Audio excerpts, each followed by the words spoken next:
Here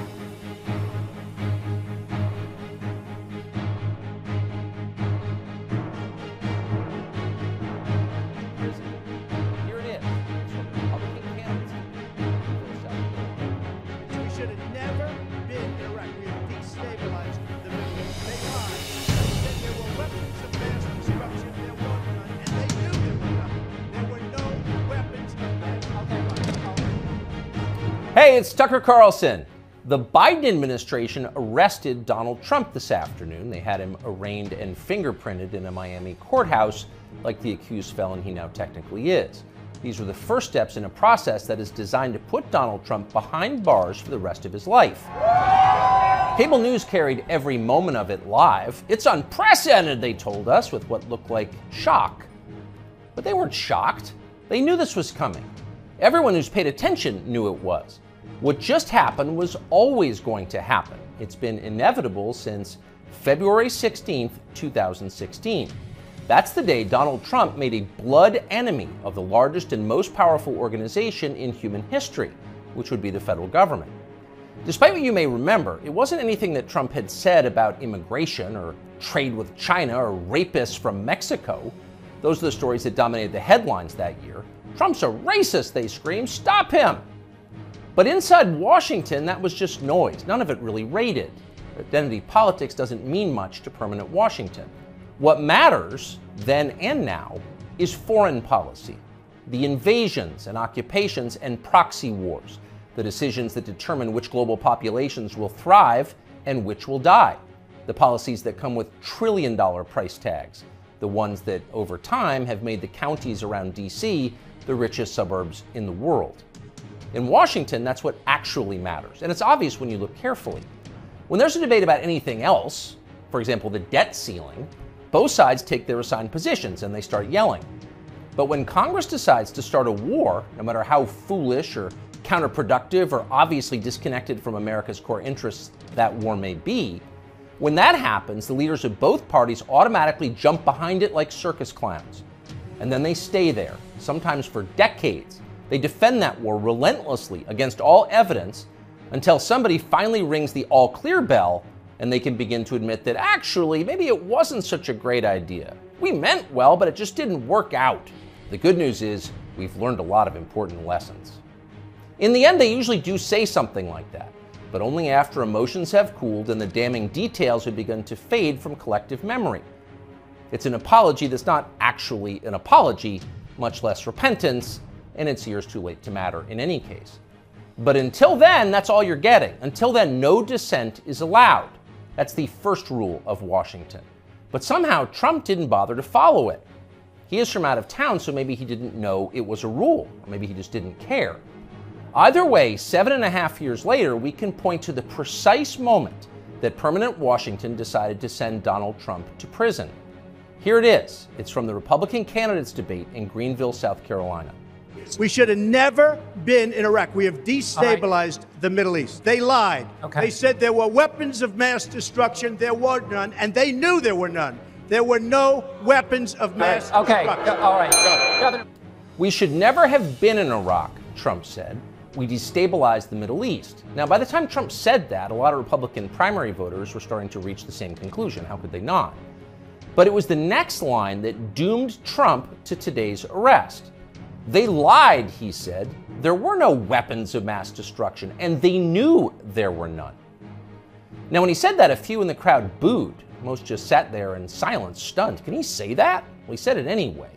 And by saying that, he sealed his fate. That was the one thing you were not allowed to say, because it implicated too many people on both sides, which on this topic is really just one side. Hillary Clinton was guilty of it, but so was Paul Ryan. All of them were guilty. They all knew, they all lied. And to a person, they hated Donald Trump for exposing them. After that, it was pretty clear that even if he did get elected president, Trump was going to have a very hard time controlling the federal government he was supposed to be in charge of. Most of permanent Washington decided that thwarting Trump was the single most important mission in their lives. Everything depended on it. Many of them said so publicly. But others didn't say so publicly. In fact, the stealthier ones took another path. They ran toward Trump, not away from him. They sucked up to him. They ingratiated themselves with the man they intuitively understood was susceptible to flattery, which Trump is. And they did this in order to subvert his new administration from the inside. There were a number of these, and you could spot them immediately. They were flatterers.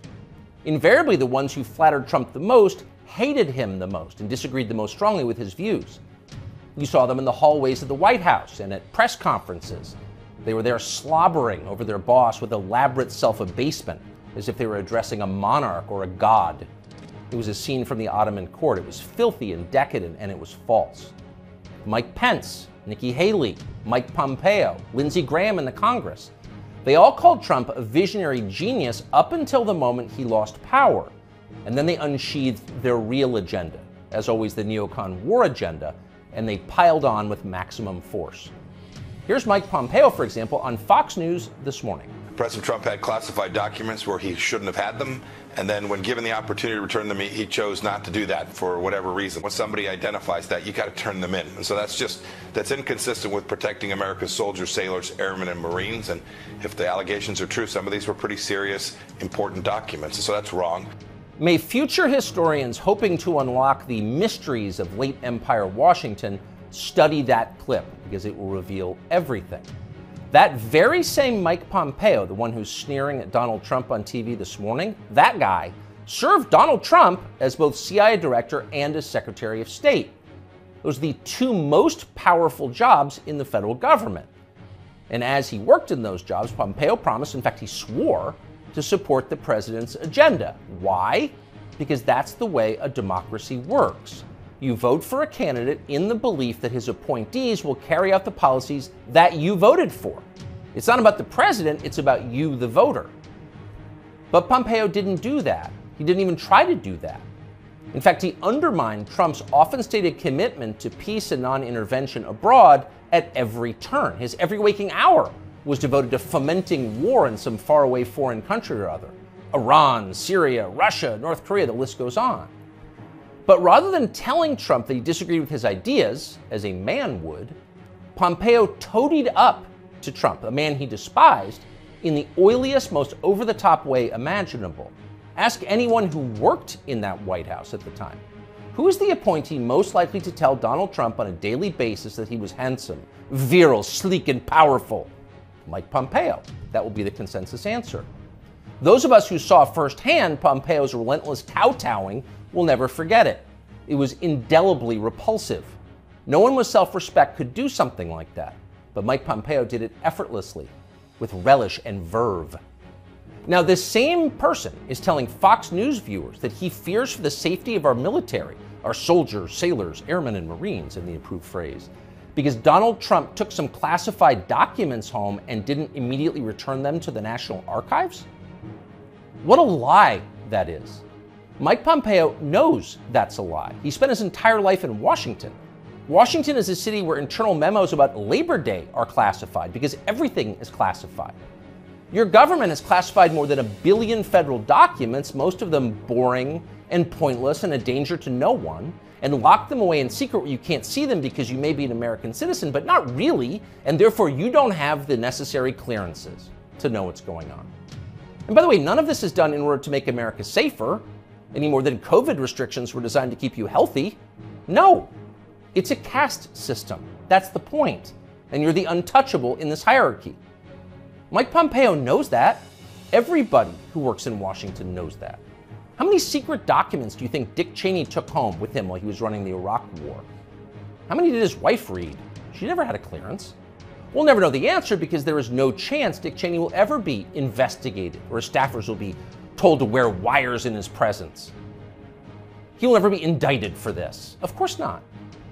Dick Cheney is a neocon. Donald Trump is not. Dick Cheney supports war with Russia. Trump does not. That's the difference. The rest is just a distraction.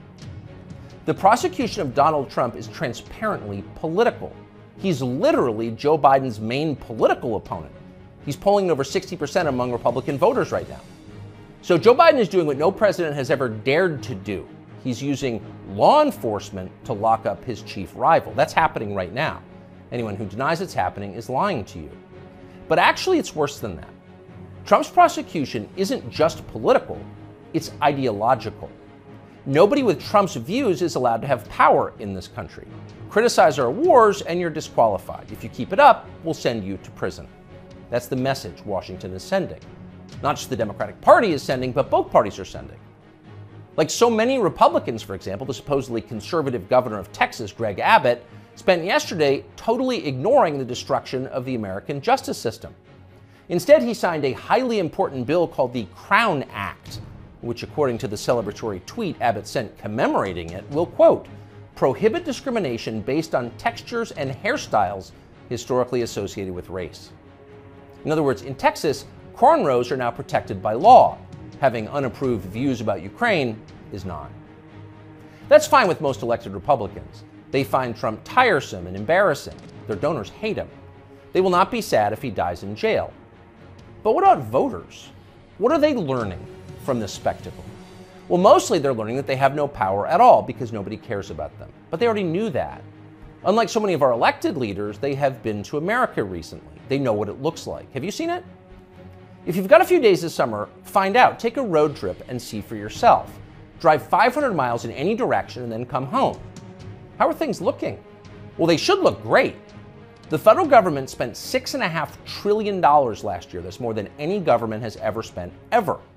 So at the very least, you would expect pristine public roads. Oh no, that's not what you see when you drive around this country. There are potholes and Jersey barriers everywhere. Looks like Tegucigalpa before the Chinese decided to rebuild the infrastructure of Honduras. We don't have China buying our roads, so they're falling apart. You'd think the people you would pass on your road trip would look happy and prosperous. Again, this is a very rich country, but a lot of them don't. Quite a few appear to be strung out on drugs. You see them shuffling by shuttered storefronts in small towns.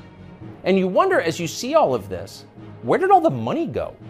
It's certainly not here. Well, it's in Washington. It's in Fairfax and Loudoun counties, and in leafy, perfectly manicured Northwest DC. And of course, a huge chunk of it went to Ukraine, to Zelensky and his friends. Not because you voted for that. You didn't vote to give it to them. You never would. But because Joe Biden and his many allies, from Chuck Schumer to Mitch McConnell to Paul Ryan, and every single news anchor on all of television, all of them believe that Ukraine, its borders, its future, its infrastructure are all more important than the town that you live in. They sincerely think that, and it's obvious. Everyone in power thinks that, except for Donald Trump. Whatever else you say about him, Trump is the one guy with an actual shot at becoming president who dissents from Washington's long-standing pointless war agenda. And for that one fact, they're trying to take Trump out before you can vote for him. And that should upset you more than anything that's happened in American politics in your lifetime. Even if you don't plan to vote for Donald Trump, even if you would die before voting for Donald Trump, which is your right and a lot of good people feel that way, even still, the destruction of our democracy, which is the right of voters to support any candidate they want, even candidates who don't want war with Russia, the destruction of that should keep you up at night. Yes, Donald Trump is a flawed man, but his sins are minor compared to those of his persecutors. In this life, we don't get to choose our martyrs. We can only choose our principles, and America's are at stake.